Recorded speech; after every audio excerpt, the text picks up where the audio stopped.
contact specialists. There is an allowance of communicating in a certain way with a society, with a civilization, that is based on the cycle within that civilization that represents a complete transformational cycle based on the timing of that civilization and the consciousness of that civilization. For your civilization, as we have talked about this in the past, the cycle of your societal transformation is 40 years. You see this mentioned sometimes in a variety of ways within some of your ancient literature, so on and so forth. You know, things like 40 years in the desert, so on and so forth. That's the amount of time it takes for a real complete transformation of human society from one level to another. Therefore, the end of your year of 2023 will be the end of 40 years of us channeling in this way to your civilization. After that, the way in which we deliver information to you will change, because it will be now more keyed and more focused on the idea of really taking the time to prepare you for the beginning of the window of open contact. So there are 3 of your years remaining for the kind of information we're delivering now that gives you the opportunity to change yourselves, to change how you experience your reality, to apply the formula, the instruction manual in your lives in a way that will truly prepare you for the change to come at the end of your year of 2023, to absorb information in a different way from us for the purpose of really strengthening and increasing the probability of open contact for those who wish to align with that energy. Okay. You've talked about the COVID pandemic having been extended due to our behavior, having choices, yes, choices, right? So since our beliefs create our reality, and what we are seeing is actually other versions of reality being seen through a glass wall, how can our behavior be a factor? Your behavior determines what side of the wall you're actually on. Because remember, action is the language of physical reality. And therefore, if you say you are of a certain frequency, but are not necessarily acting like you're of that frequency, then you may be on the other side of the wall. Plus, it's important to realize that many people, while they may wish to be on one side or the other, aren't necessarily as clear within themselves about what their true beliefs and fears are that may put them on one side or the other that they may not even realize they're in. So it's very important to be very clear about the idea of your belief systems, what you truly believe, not wish you believed, but truly know to be true for you, and how your actions might align with that. Because sometimes things that may seem to be representative of what you don't prefer may actually be the path of least resistance for you if you're honest about what you really believe is possible for you to experience when you observe what other people may also be choosing. You have to be really clear that you either are or are not a part of something, are or not in alignment with a consensus belief system. But sometimes just going with a consensus is actually not only the path of least resistance for you, but acts as an example to others to allow them to also be true and in alignment with the path of least resistance for them that may be true for the collective society that you've agreed to be a part of. So you have to have real deep, honest self-examination and investigation as to what's really true for you to really know for certain what side of that glass barrier you're actually on. And just from a foundational perspective, the side of the glass wall that most of us are at least moving in the direction of through our attention is the idea that how do you think of other people and how your behavior affects other people? Like, what's your foundation? Yes, because again, the idea is that if you recognize there are people on one side that are part of the consensus reality where a certain behavior would actually be best for them, by countermanding that on your side of the glass wall, because they can still see you, you may be sending them a signal that they don't necessarily have to choose what it is they're choosing on their side. And thus you may be sending them an image that actually would be detrimental for them were they to mimic your behavior on your side. So it's not just about the idea of you, it's about the idea of you still realizing that people can see you through the glass wall just like you can see them. And by taking the actions that are most representative of what is also in best service to them is also part of the idea. Right, and it's just a basic position of not harming others, correct? Basically, yes. The idea of doing what is in the best interest of all and understanding what kind of an example you set for those that may not necessarily be as clear as you are about what it is you prefer to be true, so that you at least give them the best opportunity to get through an experience in a way that you know might actually be of service to them, because you can recognize from your position on one side of the wall what position they have chosen on their side of the wall, and are helping them to choose the path of least resistance that actually works for them. But again, all of this takes a lot of clarity, a lot of discernment about what is appropriate, because sometimes you can give them a different image to encourage them to also perhaps match the frequency on your side of the wall. But at the same time, you have to also know that not many people on your planet are capable of understanding how to do that.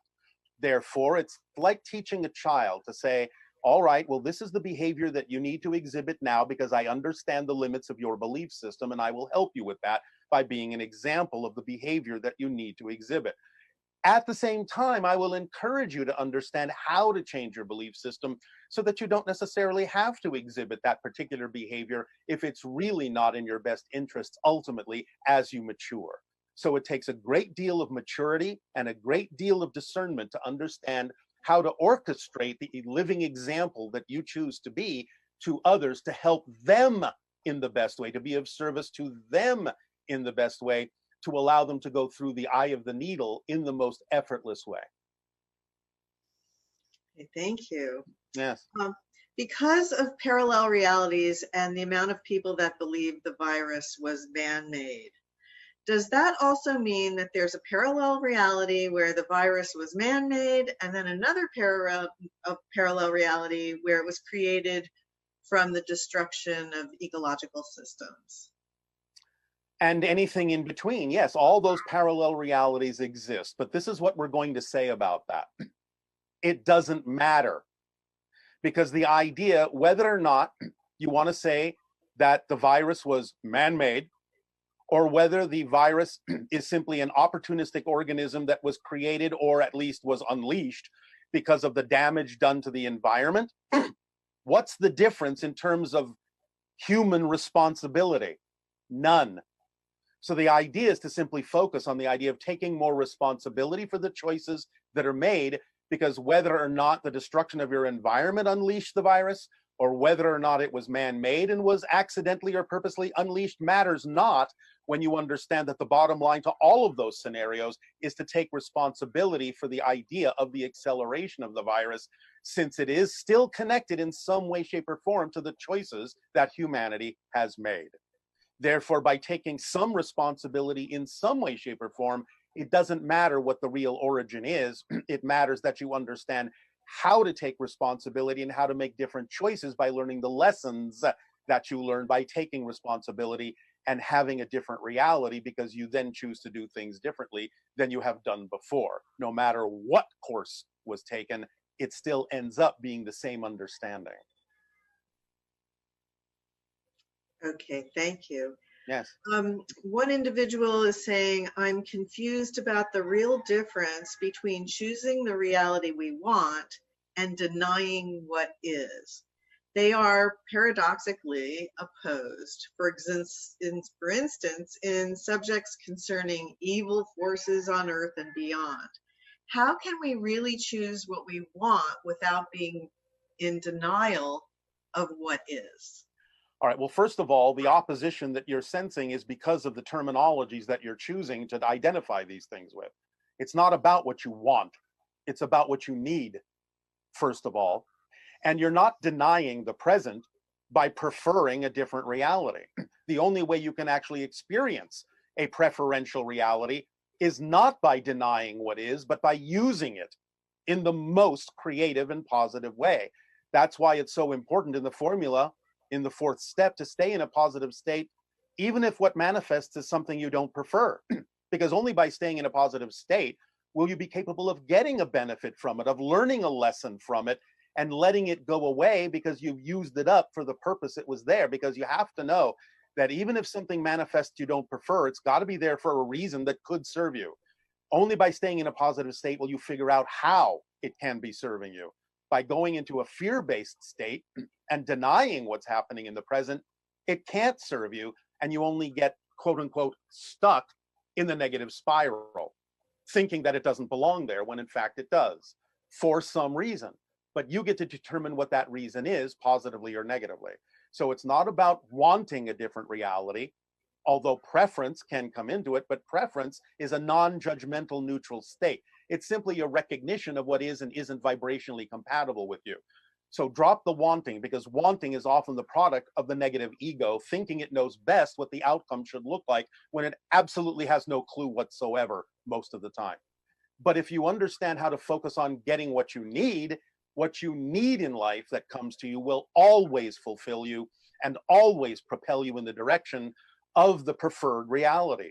So it's about living in the moment, not denying what's happening, but using what's happening to springboard yourself toward the direction of a more positive preferred reality. That's how those two things are connected. But when you say things like wanting and denying, you're creating the dichotomy, you're creating the polarization in the definitions that you're using. So this idea that you're looking at something through a glass wall, and at the same time you're using what you're seeing through the glass wall to impact your current behavior. Yes, you're making choices based on what you do and don't prefer, based on what you're seeing others choose. So where is the line between denial and something else? Because denial would take you out of a higher frequency, right? Yes, and that's what we're saying. If you're in denial about what's happening, you can't use it to your benefit. Therefore, by not being in denial and accepting that what's happening is happening, again, doesn't mean you endorse it, doesn't mean you condone it, doesn't mean that you're vibrationally compatible with something you don't prefer, but you have to understand that what you're experiencing and what you're observing is there for a reason that can serve you. So it's not about denying what you're seeing, it's about using what you're seeing in a positive way to propel you, by contrast, in a direction that you prefer, that is different than what you're seeing. That's how you use it and propel yourself in the direction of the reality that you prefer, not want. Okay. Another individual wrote, I've been going into deep meditation, visualizing planet Earth as already healed in the present, with nature thriving. I've tried to visualize a loving, abundant energy on the planet and a light aura surrounding it. Does this visualization create a speeding up of the vibration, the positive vibration on the planet, and help to heal the planet? Is it purposeful and useful to do this? Yes, because the idea of being in that state, the state that that kind of visualization puts you in, can make you, if you choose to match that state in your physical actions, will make you a living example, an active, living example to others that they can choose to be in that state too. But the idea is that you have to match what you're visualizing and the energy state that it puts you in with actual physical actions that go along with that, or you're not going to be speaking the language of physical reality to anyone else.